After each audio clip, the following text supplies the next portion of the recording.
Croeso. Beth am ni ganu ein emyn cyntaf efo'n gilydd. Rhif 288 yn y llyfrau emynau. 288 o am dafodau fil mewn hwyl I seinio gyda blas o goniant pyr fy mhrynwr gwyw a rhyfeddodau ras. Sefylliannu 288.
Lord,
Beth am i ni ddarllen efo'n gilydd llythyr cyntaf Ioan, penod 5, os gwelwch yn dda. Following from an English Bible, it's 1 John chapter 5, and we'll read from verses 6 to 12. If you're following from one of these Bibles, it's page 1249. Beiblau Cymraeg, llythyr cyntaf Ioan, a penod 5.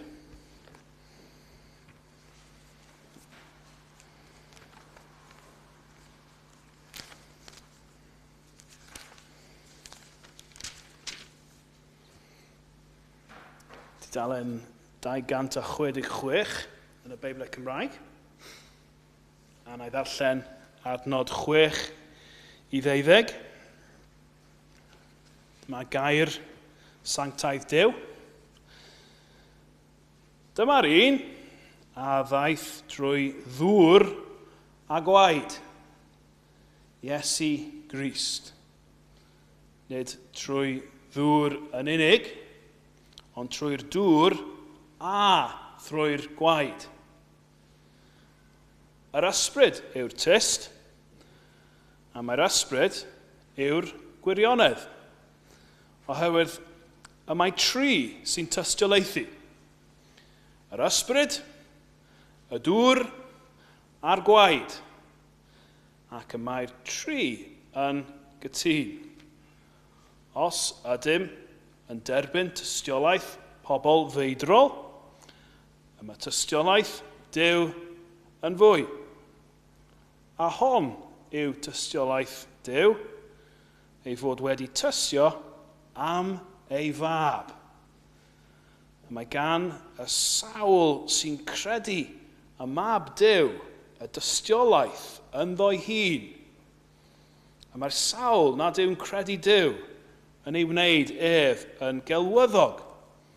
Am nad yw wedi credu'r dystiolaeth, y mae Duw wedi ei roi. A hon yw'r dystiolaeth, bod Duw wedi rhoi i ni fywyd tragwyddo. Ac mae'r bywyd hwn yn ei fab. Y sawl y mae'r mab ganddo, y mae'r bywyd ganddo. Y sawl nad yw mab Duw ganddo, nid yw'r bywyd ganddo. Amen. Beth am i ni ganu unwaith eto? Rhif 287 yn y llyfrau emynau. Mor beraidd i'r credadun gwan yw hyfryd enw Crist. Mae'n lleisi boen, yn gwellau glwy, yn lladd ei ofnau trist. Nawr i sefyll unwaith eto i ganu 287.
Sorfa di ba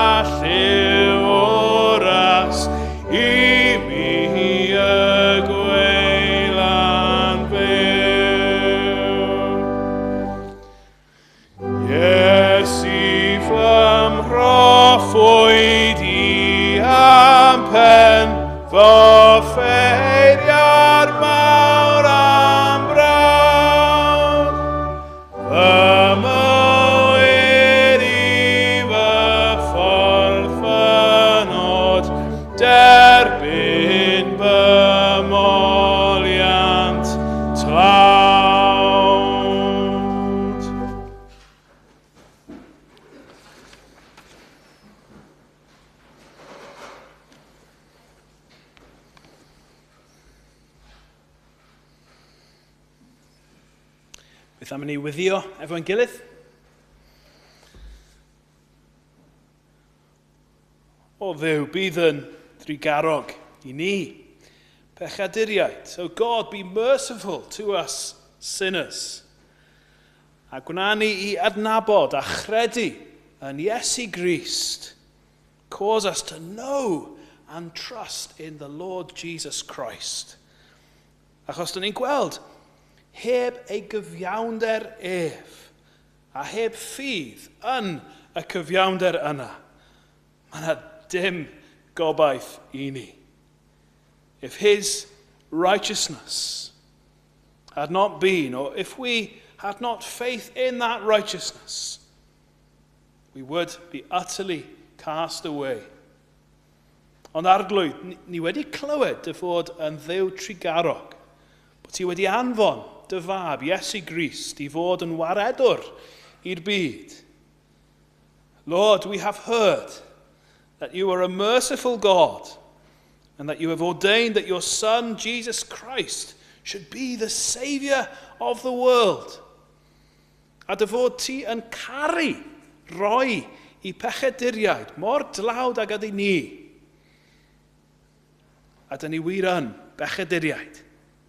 We know that you are willing to give Christ to such poor sinners as we are. Arglwydd, cymer felly, y siawnt yma am awrhad y ras yn iachawdwriaeth ein eneidiau. Lord, take therefore this opportunity and magnify your grace in the salvation of our souls through your Son, Jesus Christ. Trwy dy fab, Iesu Grist. Amen.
Wel, croeso cynnes iawn I bawb yn aelodau yn gyfeillion ac yn ymwelwyr i'n Hoedfa. A very warm welcome to members, friends and visitors to our service this morning. And we even have two visitors from Washington, D.C. over here that we're very pleased to meet.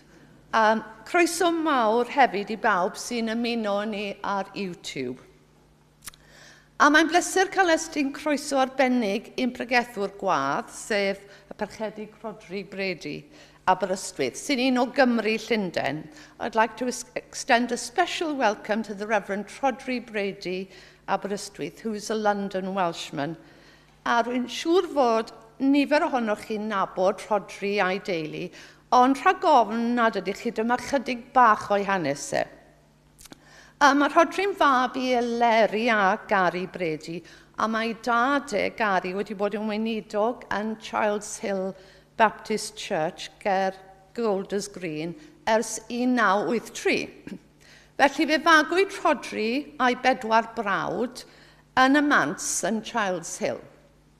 Ac aeth Rhodri a'i frodyr i Ysgol Gymraeg Llundain, lle mae ei fam Eleri yn dal i weithio ac yn flaenllaw. So Rhodri and his 4 brothers went to the London Welsh School and then to Hampstead School. And there he met his wife Sybil, and they got married and went together to the university in Aberystwyth in 2009, where I understand he studied drama. And he considered being an actor, from what I hear, but as the years went by, he felt that he was being called to the ministry. Ac o ganlyniad, aeth yr coleg diwinyddol yn Finchley, the London Seminary, gan astudio yno am 2 flynedd cyn cael ei alw i ddilyn ei daid fel gweinidog Alfred Place Baptist Church yn Aberystwyth, a mae wedi bod yno bellach ers bron i 6 mlynedd.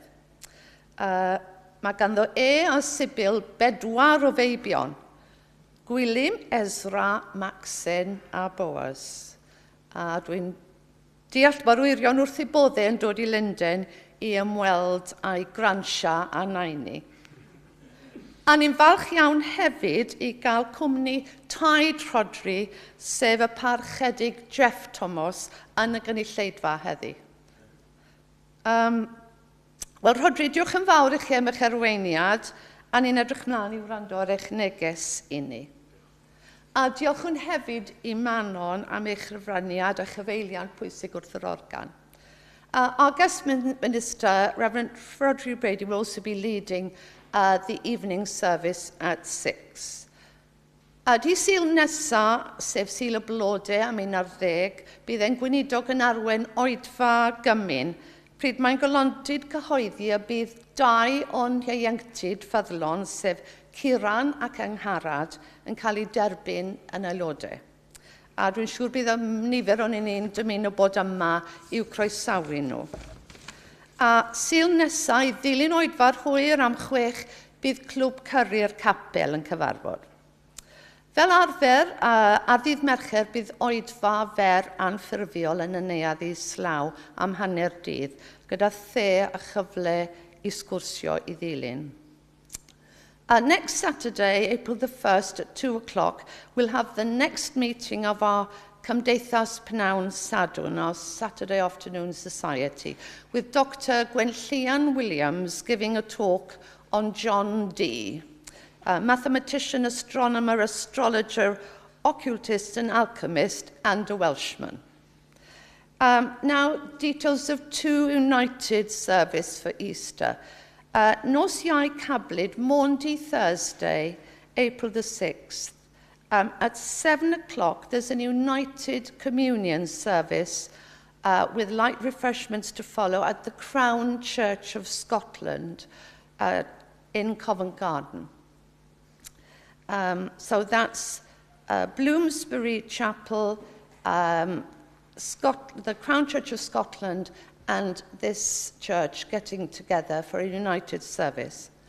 Ar ddydd Gwener y Groglith am 11, Good Friday at 11, bydd oedfa gymun undebol i eglwysu Cymraeg Llundain yn Dywyn a'r pregethwr gwadd fydd y parchedig Rob Nichols. A gobeithio bydd cynrychiolaeth dda ohono ni'n gallu bod yno. Cofiwch ddod lawr i'r neuadd i gael te a sgwrs ar ôl yr oedfa. Ac yn nawr fe ddawn o amgylch i dderbyn eich rhoddion. And now we'll come round to receive your gifts. Diolch yn fawr.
Ein trydydd emyn yw rhif 292, 292, ymhlith holl rhyfeddodau'r nef.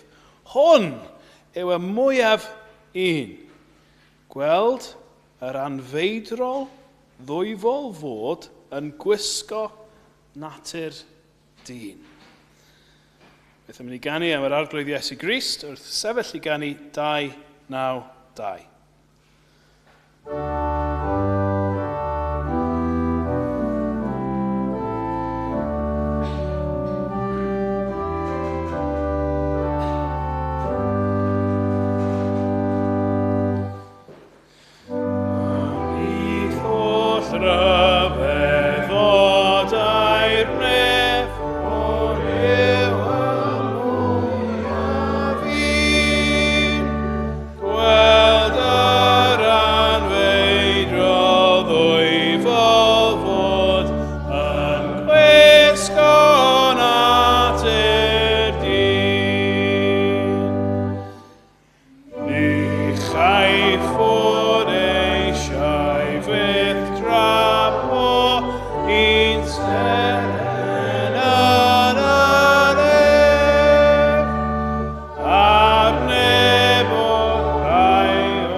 Reit, dyn ni yn mynd i ganolbwyntio ar adnodau 11 a 12 o llythyr cyntaf Ioan 5.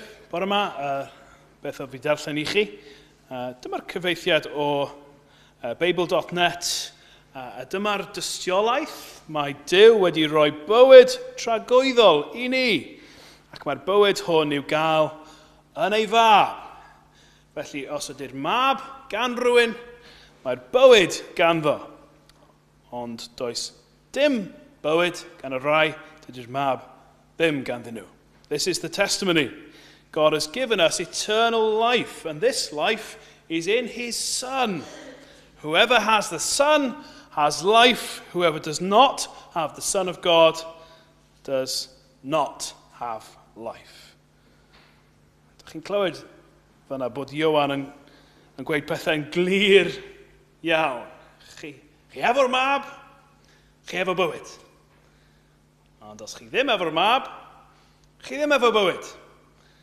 Ond pam mae Ioan yn dweud hwnna? Wel, beth am i ni drio ateb y cwestiwn yna, pwynt 1. Dim mab, dim bywyd. Pam? Whoever has the Son has life. Whoever does not have the Son does not have life. Why? Fel fi wedi dweud, dyn ni'n meddwl trwy y ffaith bod yr ysbryd glân fan hyn yn siarad trwy'r apostol Ioan yn dweud bod adnod 12, dim bywyd gan y rhai dydy'r mab sef Iesu Grist ddim ganddyn nhw. A ni'n gofyn y cwestiwn, beth ydy e'n meddwl gan hwnna? Ydy jyst yn meddwl bod rhywun heb y mab yn berson lifeless, lazy. Fe dyna be mae'n siarad am. Neu ydy e mwy serious na hwnna. Os ni'n edrych ar adnod 17 o'r penod yma, mae Ioan yn siarad am bechod marwol. Sin that leads to death. Felly mae Ioan definitely ddim yn dweud, well, you'll be a bit lifeless without Jesus. Na, mae'n dweud rhywbeth mwy na hwnna. Mae'n dweud, heb Iesu, os chi ddim efo Iesu, mae'n arwain i marwolaeth. Ond eto mae'n bwysig meddwl, wel, beth yw'r marwolaeth yma? Wel, mae Ioan yn cofio beth yma fe'n sgwennu lawr yn Efengil Efengil Ioan, penod 5 fel esiampl, geiriau Iesu. Ar y diwrnod olaf, on the last day, bydd y rhai sydd wedi gwneud da yn codi i gael bywyd tragwyddol, a bydd y rhai sydd wedi gwneud drwg yn codi i gael ei barnu. Felly mae marwolaeth yn arwain i barnu, judgment o Dduw. Dyna'r fath o marwolaeth ni'n siarad am. A mae Ioan yn dweud yn penod 3 o'i Efengil, dydy'r rhai sy'n credu ynddo ddim yn cael ei condemnio. Ond mae rhai sydd ddim yn credu wedi condemnio eisoes. Am ei bod nhw wedi gwrthod credu y mab unigryw Duw. Whoever believes in him is not condemned, but whoever does not believe stands condemned already, because they have not believed in the name of God's one and only Son. Sydd wedyn yn arwain ni i ofyn y cwestiwn, wel pam? Pam bysa Duw yn barnu rhywun just achos bod nhw heb Iesu Grist? Why would God judge someone just because they don't have Jesus Christ? Yr ateb ydy pechod ni, our sins. Mae pob un o'n ni wedi pechu. Ni'n pechu pryd ni'n torri cyfraith Duw. We sin whenever we break God's law.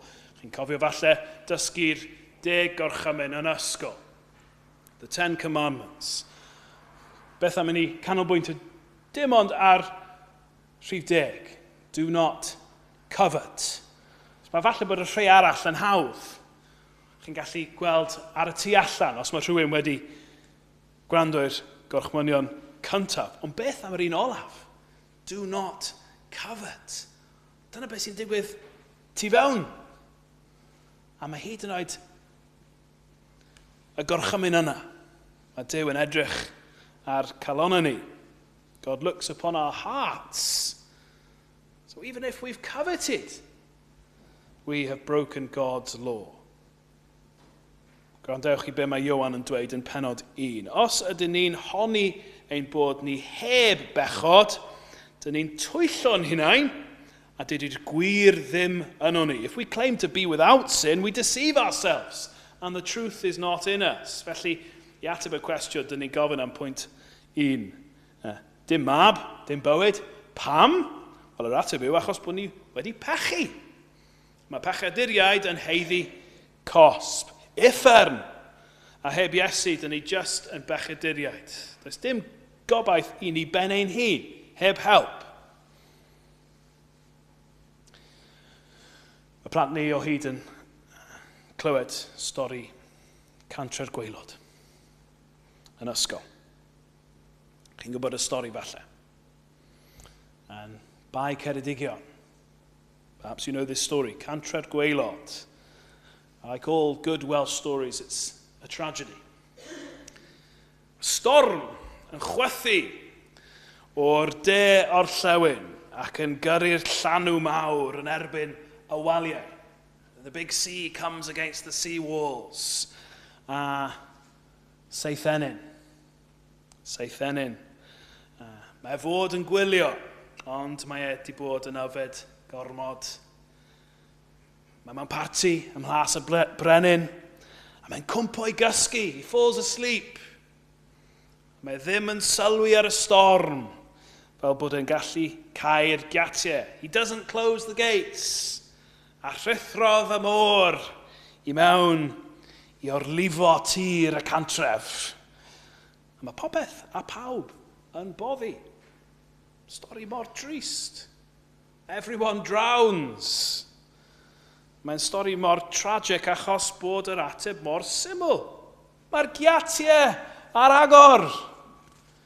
Ceiwch y giatiau seithenyn. Mae'r un peth i ni. Mae mor syml. Ni wedi pechu.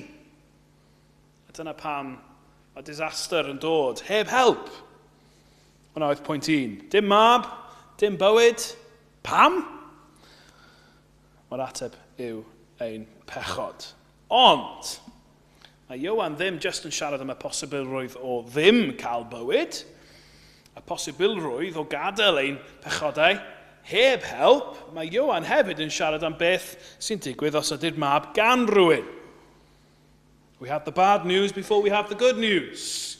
Felly beth am i ni feddwl am hwnna yn pwynt 2. Y gwahaniaeth mae'r mab yn gwneud. The difference the son makes. Ni methu overstate hon, ydyn ni? Mae Ioan yn dweud bod Iesu'n gwneud yr holl gwahaniaeth. Edrychwch ar adnodau 11 a 12 eto. A dyma'r dystiolaeth, mae Duw wedi rhoi bywyd tragwyddol i ni. Ac mae'r bywyd hwn i'w gael yn ei fab. Felly, os ydy'r mab gan rhywun, mae'r bywyd ganddo. This is the testimony. God has given us eternal life, and this life is in his Son. Whoever has the Son has life. Ond sut ydy hi'n bosib bod rhywun yn gallu dweud, wel, mae'r mab gan fi. I have the Son. How can someone say that? Wel, mae'r ateb yn dod pryd ni'n edrych ar waith Iesu. Yn enwedig pryd mae'n marw ar y groes. Ar y groes. Fi'n siŵr bod na, dyma ni. Mae na croes fan hyn.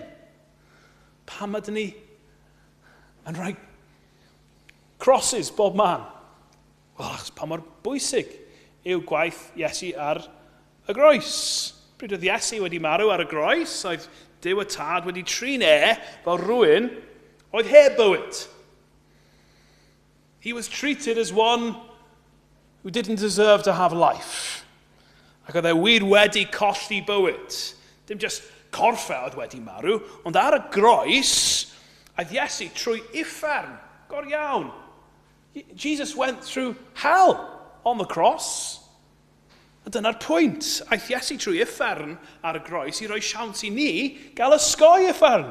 He went through hell so that his people could avoid hell.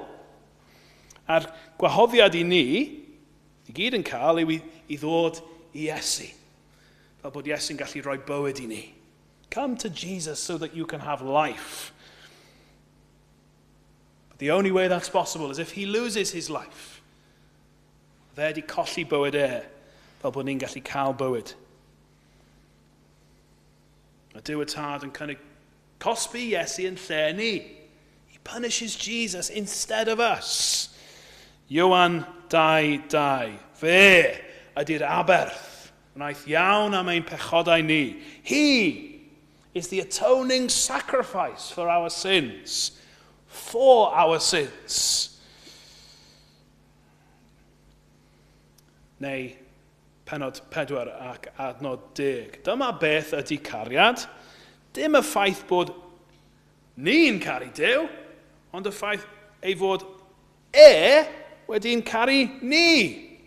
Ac anfon ei fab yn aberth oedd yn gwneud iawn am ein pechodau ni. This is love. Not that we loved God, but that he loved us. And sent his Son as an atoning sacrifice for our sins. Neu'r pwynt 2, y gwahaniaeth mae'r mab yn gwneud. Wel, tuag at y diwedd yr 18fed ganrif, oedd lot o pobl yng Nghymru yn gwneud lot o arian trwy haearn a glo. People made a lot of money in the 18th century in Wales through coal and iron. Ac yn gwerthu'r stwff yma ar draws y byd. Felly o'n nhw angen adeiladu dociau. They needed to build docks. New docks were needed. Oedd na dociau bach yn Llanelli, ac yn Pembre, ac yn Fort Talbot, ond oedd rhai yna'n rhy fach. Oedd y llongau Victoriaidd newydd yma yn dod, a nhw'n llongau mawr. Felly oedd angen adeiladu dociau newydd, mawr. They needed new, big docks. Dyma nhw'n dewis tre bach ar lan y môr. Tre bach o'r enw Caerdydd. Cofio darllen hwnna yn y llyfr hanes. Caerdydd, tre bach. Cardiff, that little seaside town. Let's build some big docks there. Dyna beth oedd Caerdydd fel, cyn i'r dociau dod. Dyma'r dociau yn neud yr holl gwahaniaeth. A dwi'n sôn am y dociau yma, achos bod ni angen gweld hwn am Iesu. Mae e fel yna. Mae'n neud yr holl gwahaniaeth. Unwaith daeth y dociau i Caerdydd, oedd e wedi newid popeth. Unwaith chi'n cael Iesu, mae'n newid popeth. Felly, ydych chi wedi gweld pa mor bwysig yw Iesu? Pa mor bwysig yw'r croes yma? Fel fi wedi dweud, ni methu overstate o hwn. Ond faint ydych chi'n meddwl am Iesu o ddydd i ddydd? Faint ydy'r arglwydd Iesu dod mewn i pen chi? Faint ydych chi'n siarad am Iesu bob dydd? Pa mor bwysig yw Iesu i chi? Os bys rhywun yn dweud i chi, wel, chi wedi gweld y ffilm yma, Yesterday. A mae'r boi yn byw mewn byd ble mae pob can y Beatles wedi mynd. Yn byw mewn byd heb un can y Beatles. O beth am os bys chi'n byw mewn byd heb Iesu? Mae Iesu erioed wedi dod. Oes fe'n ei gwahaniaeth i bywyd chi? Oes fe'n ei gwahaniaeth? Neu ydy Iesu yn arbennig i chi? Ydy jyst yn ffigwr o'r gorffennol? Ydy yn hanfodol i chi? Is Jesus essential to you? Or if he was deleted from history, would it really not make much of a difference to you? Hwna oedd pwynt 2. Y gwahaniaeth mae'r mab yn gwneud. Os ni wedi gweld hwnna, wedyn ni angen meddwl am beth i wneud efo'r gwybodaeth yna. Felly dyma pwynt ola. Pwynt 3. Ymateb ni. Our response. Felly'r ateb yw bod ni angen dod i Iesu. Angen dod i Iesu am fywyd. Iesu yw ein unig gobaith. Jesus is our only hope. Fel mae Ioan yn dweud yn adnod 13. Mae'n bosib gwybod bod gynnech chi fywyd tragwyddol. It is possible to know you have eternal life. Ond mae dim ond trwy trystio Iesu. Only through trusting Jesus. Ioan 2:23. Os ydy rhywun yn gwrthod y mab, dydy'r tad ddim ganddo chwaith. Ond pwy bynnag sy'n derbyn y mab, mae'r tad ganddo hefyd. No one who denies the Son has the Father. But whoever acknowledges the Son has the Father also. A mae'n dechrau efo be ydych chi'n dweud, efo'ch ceg. It starts with what you say with your mouth. Ioan 4:15. Os ydy rhywun yn cydnabod mae Iesu ydy mab Duw, mae Duw yn byw ynddyn. A chwythau yn nyw. If anyone acknowledges that Jesus is the Son of God, God lives in them, and they are in God. Felly, ydych chi erioed wedi dweud hwnna? Jesus is the Son of God. Iesu yw mab Duw. Ni angen ymddiried ynddo Iesu. We need to trust Jesus. Beth mae hwnna'n edrych efo pechodau ni? We've all sinned. How does it look then to come to Jesus? What do we do with all our sins? Wel, bell mae Ioan yn dweud, Ioan 1:9, ni angen cyffesu ein pechodau. We need to confess our sins. Os gwnawn ni cyffesu ein pechodau, bydd e'n maddau ni am ein pechodau ac yn ein glanhau ni oddi o'r bopeth drwg.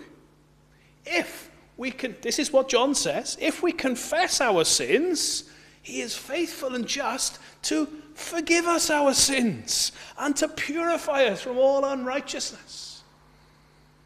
Cofio clywed am Frank Sinatra. Ac o hyd, oedd e'n mynd mewn i'r cawod. Weithiau 3 gwaith yn y dydd, oedd e'n cael cawod. A pam? Wel, wrth gwrs, oedd e'n cael extramarital affairs trwy'r amser. Oedd e'n meddwl, falle, os mae'n cael cawod, bydd yr eogrwydd yn mynd. Wrth gwrs, oedd e ddim yn gweithio.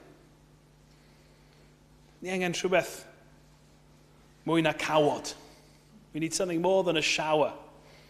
Ni angen edifarhau. Tuag at Iesu. Dim just edifarhau tuag at ein hun, just teimlo'n eog, teimlo'n ddrwg. Mae ddim yn digon. Mae'n dechrau, mae ddim yn digon. Ni angen mynd tuag at yr arglwydd Iesu Grist a i ffwrdd o'n pechodau. Repentance, edifeirwch, troi i ffwrdd o'n pechodau a tuag at Iesu Grist. Felly dyma'r ateb ni angen. Trystio Iesu a mynd i fe tra bod ni'n edifarhau o'n pechodau i ffwrdd o pechodau tuag at yr arglwydd Iesu Grist. Ni ar pwynt 3, pwynt olaf, ymateb ni. Falle bod chi wedi darllen stori Hywel Harris. Gynnar yn yr 18th ganrif nawr, oedd e wedi gwario amser. Just fel ni wedi bod yn siarad, teimlo'n eog, feeling guilty, feeling dirty, feeling sinful. A dde eisiau trwsio'r perthynas yma. How do I get right with God? A dde wedi trio lot o bethau. Dde wedi trio starfo ei hun. He tried fasting, eating only bread and water. Dde gweithio. Oedd e'n mynd i capel. Oedd e'n mynd i capel. Oedd e'n mynd i gwahaniaeth i fe. Oedd e dal yn timlo'n ddrwg. Oedd e dal yn timlo'n eog. Oedd e mor drist am y beth. Oedd e mor keen i blesio Duw. Oedd e'n gwybod bod e'n methu. Ond sydyn oedd e'n capel. Oedd e'n timlo'r awydd cryf yma. He felt this strong urge i roi ei hun i Dduw. To give himself to God. Na, ni wedi arfer clywed iaith fel yna. Just give yourself to God. Ond oedd Hywel Harris erioed wedi clywed y fath beth. Fi ddim yn gwybod beth yw hwnna. Felly oedd e wedi dechrau darllen. A edrych. Ydy hwnna'n beth iawn i wneud? Just roi eich hun i Dduw. A dyma fe'n darllen mewn llyfr. Llyfr arbennig. But angen yn syml, simply, edifarhau a trystio Iesu. Felly oedd e dechrau ysgrifennu lawr. Pob un o'i pechodau. Every single sin he could remember, he wrote them all down. And he kept writing and writing. He needed to confess them. This is what 1 John 1 says. If we confess our sins, he's faithful and just to forgive us our sins. A dyma fe'n neud.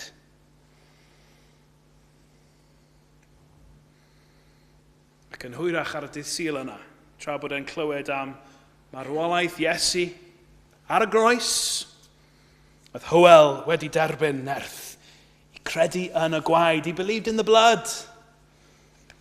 Y gwaed ydi wneud gwahaniaeth. Golles i fy maich. My burden fell off at the cross. Oedd e o'r diwedd yn gwybod bod pechodau wedi maddau.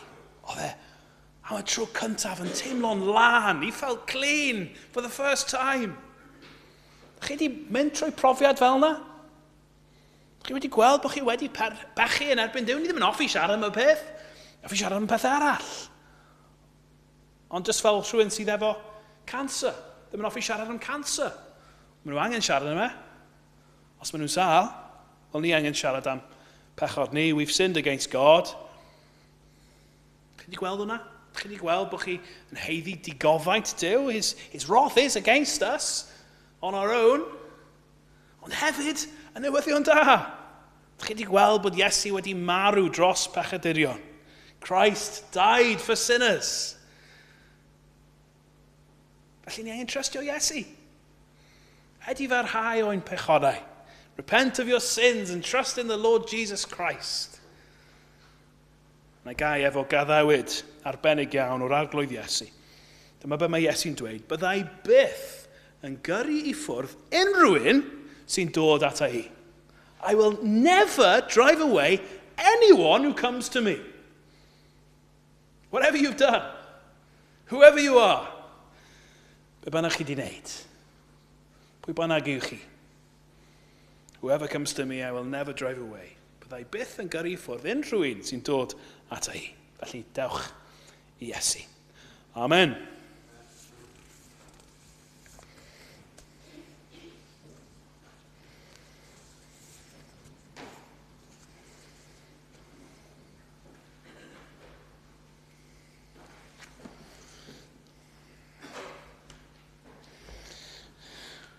Wel, mae yna siawns nawr i ddod i Iesu ac i Edi farhau trwy canu'r emyn yma, 366, Iesu, cyfaill fy naid i.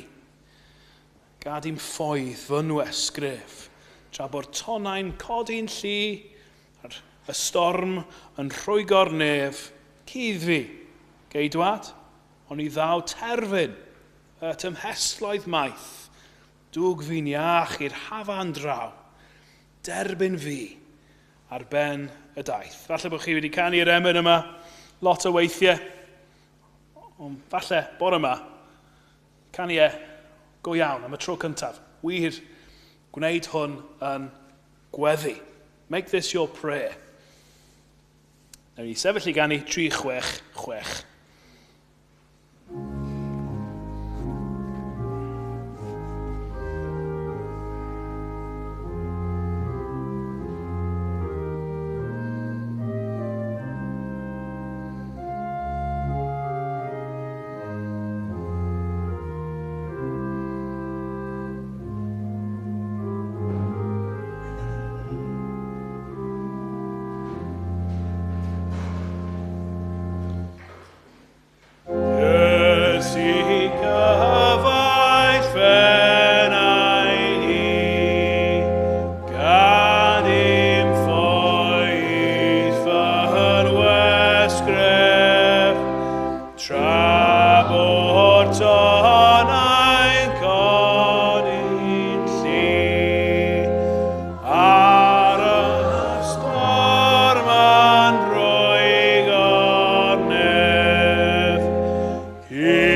I'r un sy'n gallu eich cadw chi rhag llithro, i'r un sy'n gallu eich galw i mewn i'w gwmni bendigedig yn gwbl ddifau, i gael profi llawenydd anhygoel i'r unig Duw sy'n achub drwy Iesu Grist yr Arglwydd, sy'n perthyn â nerth ac awdurdod dros popeth o'r dechrau cyntaf, yn awr, yn y presennol ac am byth.